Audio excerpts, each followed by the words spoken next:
Welcome back, dear friends, to our quiet corner where we celebrate the wisdom of our generation and the timeless secrets of a life well lived. There is a $9 billion industry that depends on you never learning the secret I'm about to share today. Every spring, millions of gardeners buy chemical pesticides, spray their plants, and watch the bugs disappear for a while. But by midsummer, the pests return, often worse than before, because those chemicals do not just kill pests, they also destroy the tiny predators that once kept the garden in balance. That endless cycle is exactly what keeps the industry thriving.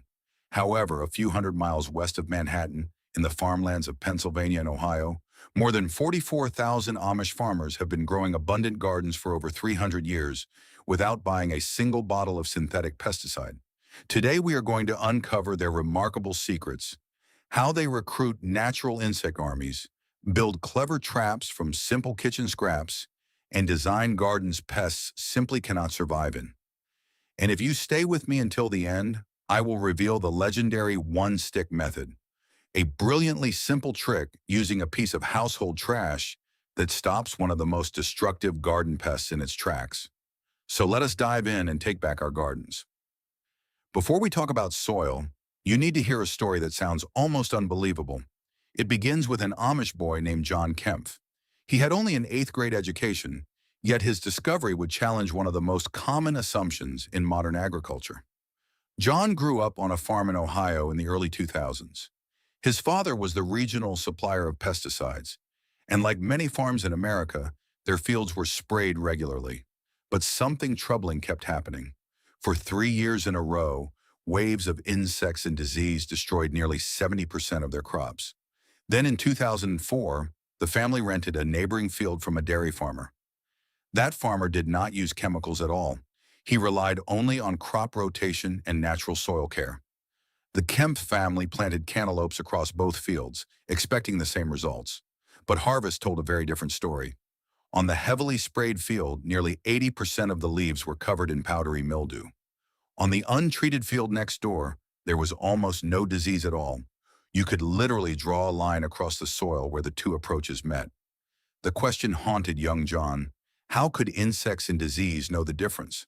So he went to the library and spent the next 2 years reading university textbooks on plant physiology. What he discovered was something astonishing. Plants have something very much like an immune system. When a plant grows in rich, biologically active soil, it converts simple nitrates into complete proteins. And here is the crucial detail. Most pest insects, like caterpillars and aphids, have extremely simple digestive systems. They can only digest those simple nitrates. They cannot process complete proteins. So when a pest lands on a truly healthy plant, it takes a bite, finds nothing it can digest, and moves on. That discovery revealed a powerful truth the Amish have understood for generations. The real way to defeat pests is not by killing them, but by building stronger plants. Every spring before planting, Amish gardeners work 2 to 3 inches of aged compost and manure into their soil. That living soil strengthens the plant's natural defenses, helping vegetables grow so healthy that many pests simply lose interest. In other words, the best pest control begins long before the insects ever arrive. Now let us step into the garden itself. Most conventional gardens in America are planted in neat, tidy rows. One long row of cabbages, another row of tomatoes, another row of beans. To us, it looks organized and efficient. But to a cabbage moth flying overhead, that straight row of cabbages is something very different. It is a glowing neon sign that says all-you-can-eat buffet. Insects do not navigate gardens the way we do. They follow scent on the wind. Plants release tiny chemical signals that guide pests directly to their favorite food. If a cabbage moth catches the scent of cabbage drifting through the air, it simply follows that invisible trail until dinner appears beneath its wings. The Amish disrupt this process with something scientists call olfactory confusion.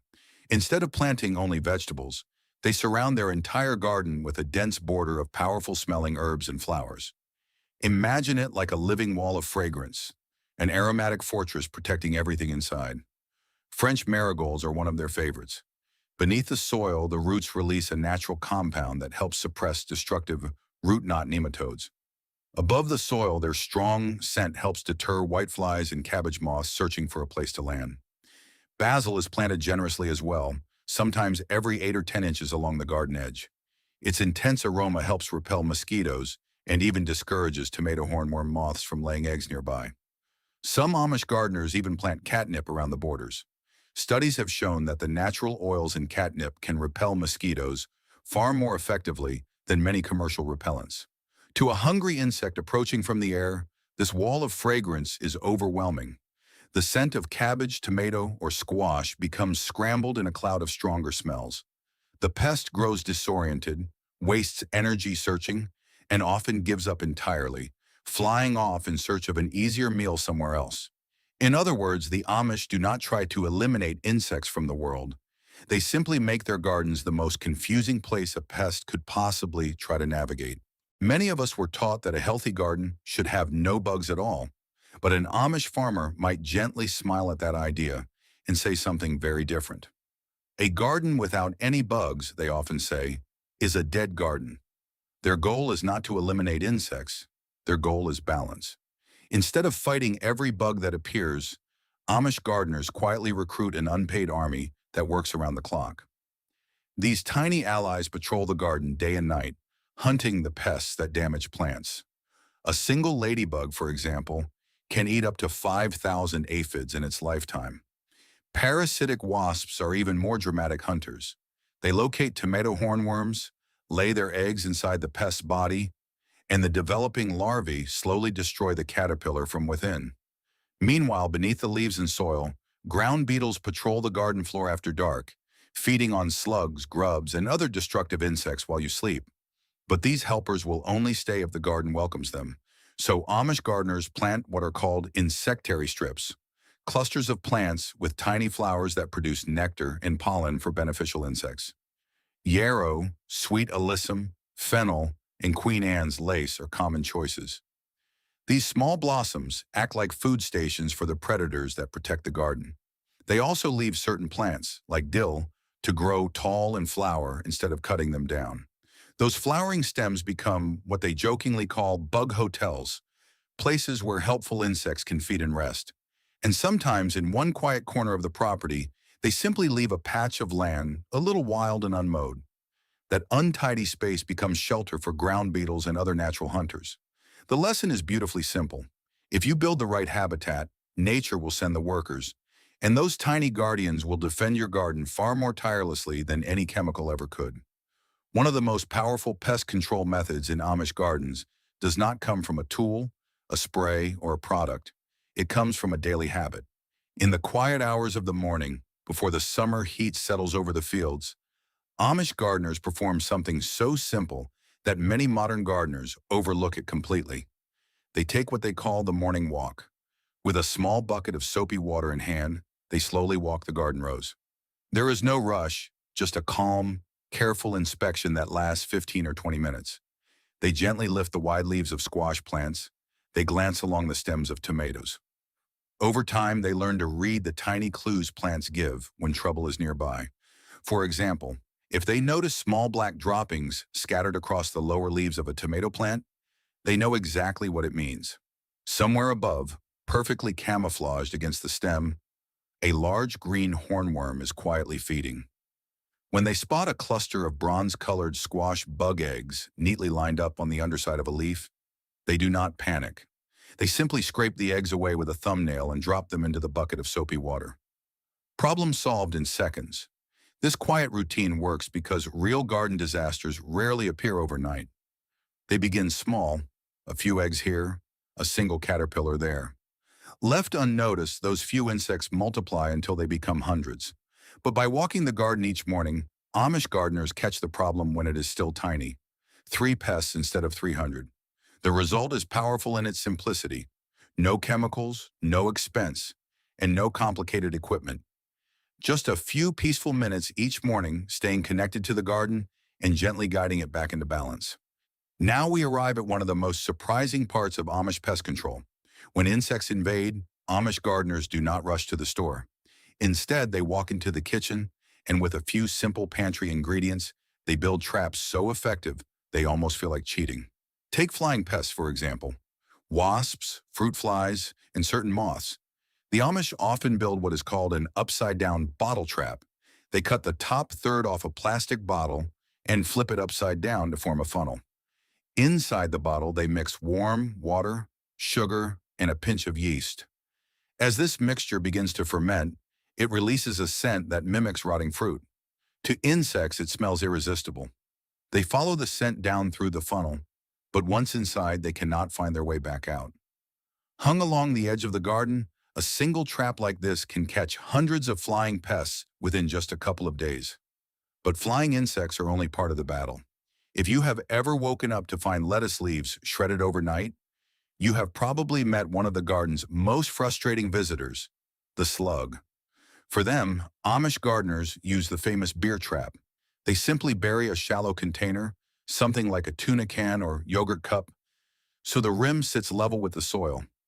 Then they pour in cheap beer or a simple homemade mixture of water, sugar, flour, and yeast. Slugs navigate almost entirely by smell, and they are strangely attracted to fermentation. In the dark of night, they crawl toward the scent, tip over the edge of the container, and fall in. By morning, one small cup may hold dozens of them. Tiny insects require a different trick. Aphids and cucumber beetles are strongly attracted to bright yellow, a color that signals tender new plant growth. Amish gardeners take advantage of this instinct by placing yellow boards or plates near vulnerable plants, coated with a thin layer of sticky petroleum jelly. The insects fly toward the color and become trapped instantly. And for crawling pests that chew seedlings at night, like earwigs or pillbugs, another simple trap appears. A wide-mouthed jar is buried in the soil and filled with a mixture of molasses and warm water. The sweet, heavy scent drifts across the ground, drawing insects toward it. Once inside, the sticky liquid holds them there. No poisons, no expensive products, just clever observation, simple materials, and the quiet understanding that sometimes the most powerful solutions are already waiting in the kitchen cupboard. Now imagine something remarkable for a moment. What if, instead of fighting pests, you could simply tell them where to go and keep them away from your vegetables entirely?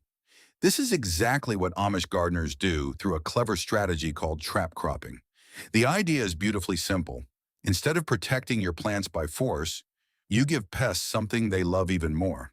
Take aphids, for example. These tiny insects are irresistibly attracted to nasturtium flowers. Amish gardeners often plant a ring of nasturtiums along the outer edges of the garden. When aphids arrive, they head straight for those flowers, completely bypassing the peppers, beans, and other vegetables growing nearby. Soon, the nasturtiums become covered in aphids, and surprisingly, the gardeners leave them there, because that gathering of aphids becomes a feast that attracts the garden's natural predators. Ladybugs arrive, parasitic wasps follow, the predators feed, the pest population drops, and the vegetables remain largely untouched. The same strategy works with other crops as well. Radishes are sometimes planted to lure flea beetles away from eggplants, and a special squash called Blue Hubbard is often used as a sacrificial plant, drawing destructive squash vine borers away from more delicate zucchini plants. Instead of endless fighting, the Amish quietly redirect the battle. They simply give the pests a better target, and the garden stays safe. Some of the most effective pest defenses in Amish gardens are not plants at all. They are simple physical barriers, materials many families already have at home. For anyone with a fireplace or wood-burning stove, there is a hidden treasure waiting in the ash bucket. Amish gardeners often sprinkle a thin ring of cooled wood ash around vulnerable plants, such as cabbage or hostas. The ash forms a dry, alkaline, gritty barrier across the soil surface. When soft-bodied pests like slugs or snails attempt to cross it, the ash quickly dehydrates their bodies. They retreat almost immediately, and as an added bonus, that same ash slowly enriches the soil with valuable minerals like potassium and calcium. Another remarkable barrier comes from something called diatomaceous earth, often shortened to DE. At first glance, it looks like harmless white powder, but under a microscope, it reveals something extraordinary. It is made from the fossilized remains of microscopic aquatic organisms, whose shells are covered with tiny razor-sharp edges. When insects like beetles, earwigs, or other soft-bodied pests crawl through food-grade DE. Those microscopic edges damage their protective outer coating. The insects gradually lose moisture and dehydrate. There are no chemicals involved, no toxins, no poisons, just a silent mechanical defense that pests cannot adapt to and cannot resist. And once again, the Amish prove a quiet truth about gardening. Sometimes the simplest barriers are the strongest ones. Even in the most carefully balanced garden, a determined pest may occasionally slip through the defenses. When that happens, Amish gardeners have a simple backup plan that has been used for generations. And once again, the solution begins in the kitchen. They start with a full head of garlic and a handful of the hottest cayenne peppers they can find. Both are chopped finely and steeped overnight in a quart of warm water. By morning, the mixture has become a powerful natural concentrate. The liquid is strained into a spray bottle, and a few drops of mild dish soap are added to help the spray cling to plant leaves.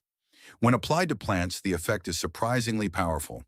The capsaicin from the peppers creates an intense irritation for soft-bodied insects on contact.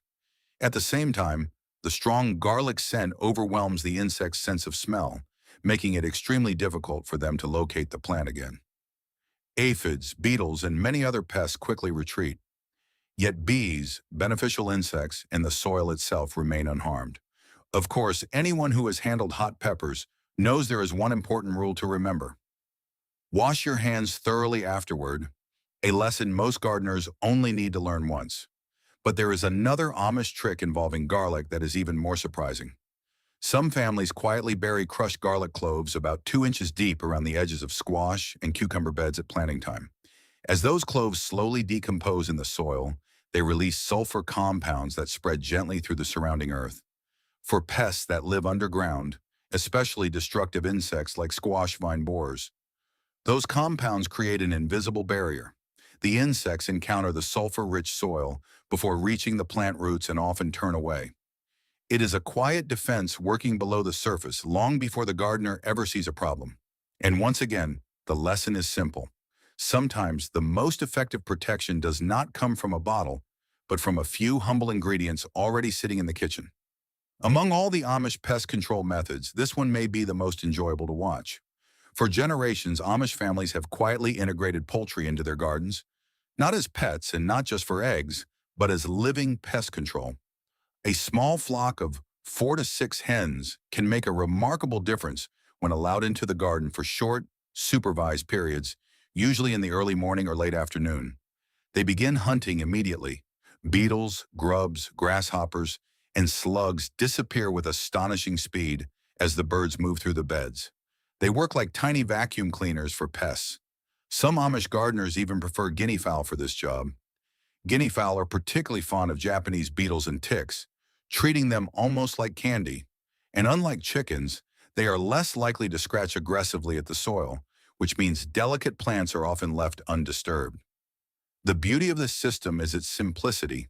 The birds eat the insects that threaten the garden, their droppings return nutrients to the soil, and in return, the gardener receives fresh eggs each morning. It becomes a small natural cycle where every part supports the others. Of course, timing is important. Amish gardeners allow the birds into the garden only at certain moments of the day and remove them once the plants begin to ripen. Otherwise, those curious hens might decide your tomatoes look just as delicious as the beetles. Managed carefully, however, this living partnership turns the garden into a balanced ecosystem where the pest problem quite literally walks away on 2 feet. My dear friends, we have finally reached the secret I promised at the beginning. Of all the Amish techniques, this one may be the most astonishing in its simplicity. It costs almost nothing, takes only minutes to do, and yet it quietly defeats one of the most destructive pests in the garden. Have you ever stepped into your garden on a cool spring morning and felt that sinking feeling? Yesterday, your seedlings were standing tall and green, and today they are lying sideways in the soil as if someone cut them down during the night. No holes in the leaves, no insects in sight, just a cleanly severed stem. The culprit is a hidden enemy called the cutworm. This nocturnal larva hides in the soil during the day and emerges after dark. It crawls along the surface, finds a young seedling, and chews straight through the tender stem. Entire rows of seedlings can vanish overnight. Millions of dollars are spent each year on chemical dusts and treatments to stop this invisible attacker. But Amish gardeners solve the problem with something most of us throw away without thinking: an empty cardboard toilet paper roll.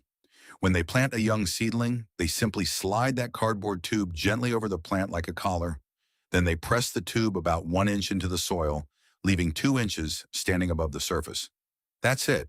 The entire method takes less than a minute. But the brilliance lies in what happens next. The cardboard collar forms a small fortress around the stem, preventing the cutworm from reaching the plant. The larva cannot climb over the edge, and it cannot chew through the barrier. The seedling remains protected during its most vulnerable stage of growth. Then nature takes over. Over the next 4 to 6 weeks, rain and soil microbes slowly soften the cardboard until it breaks down and disappears into the earth. During that exact same time, the plant stem thickens and hardens, developing the tough, woody structure that insects can no longer bite through. By the time the cardboard collar is gone, the plant no longer needs protection. The defense arrives precisely when the plant is fragile and quietly disappears when the plant becomes strong. No plastic, no chemicals, no expensive products, just a piece of household trash, a few seconds of effort, and a garden saved seedling by seedling. And perhaps that is why this simple wisdom has never become a billion-dollar product. After all, no company can patent a cardboard tube. As autumn arrives and the air begins to cool, many gardens slowly fade into dormancy. Tomato vines collapse, leaves dry and curl, and many gardeners simply leave everything standing until spring. But in Amish gardens, the end of the growing season marks the beginning of one of the most important pest control steps of the entire year. Because hidden among those dying leaves are the next season's enemies. Pests like squash bugs and flea beetles often lay their eggs on old plant debris before winter arrives. Others burrow into the top layer of soil and remain there through the cold months, waiting patiently for spring to bring fresh food. If nothing disturbs them, they wake up the following year already living exactly where they want to be. The Amish quietly break this cycle with a careful fall cleanup. After the final harvest, every spent plant is pulled from the ground. Dead vines, dry leaves, and leftover debris are gathered and removed from the garden beds. Then, using a garden fork, the top few inches of soil are gently turned over. This simple step exposes hidden eggs and larvae to the freezing winter air. The brutal cold does what chemicals never could, destroying many of the pests before the next season even begins. Once the soil has been turned, Amish gardeners spread a thick blanket of well-aged manure across the beds. This layer enriches the soil while also covering and suppressing anything that might still remain. But their preparation does not stop there. The final step is crop rotation, a quiet strategy that confuses pests year after year. Plants are grouped by family: tomatoes and peppers together, squash and melons in another group, cabbage and broccoli in a third, and beans or peas in a fourth. Each new season, these plant families are moved to completely different garden beds. So when a pest wakes up in the spring soil expecting a feast of tomatoes, it may instead find a bed of cabbage growing there. With its preferred food gone, the pest population quickly declines. By the time spring arrives again, the garden is already one step ahead. And once again, the Amish remind us that the best pest control often begins long before the first seed is planted. As we step back and look at all these Amish techniques together, a deeper lesson begins to appear. These gardeners are not simply fighting pests, they are following a philosophy. In Amish life, there is an old German word, Gelassenheit. It does not translate perfectly, but it means yielding to the natural order. It means letting go of the urge to control everything and trusting that nature already holds a balance within it. When we rely on chemicals, we may win a battle for a moment, but we often lose the larger war. Sprays can kill pests, but they also wipe out the ladybugs, the parasitic wasps, and the delicate systems that quietly protect our gardens. But when we build healthy soil, plant flowers for beneficial insects, and protect young seedlings with something as simple as a cardboard roll, we are no longer fighting nature, we are working with it. And that may be the real secret behind these Amish gardens. Not expensive products, but simple habits practiced patiently over generations.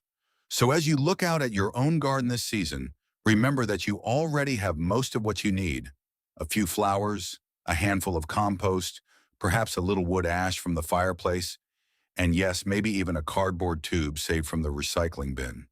If this story has changed the way you perceive the natural world in your garden, please subscribe and like the channel. We are unearthing the history they tried to bury. Let us plant the future together. The next treasure will be revealed soon.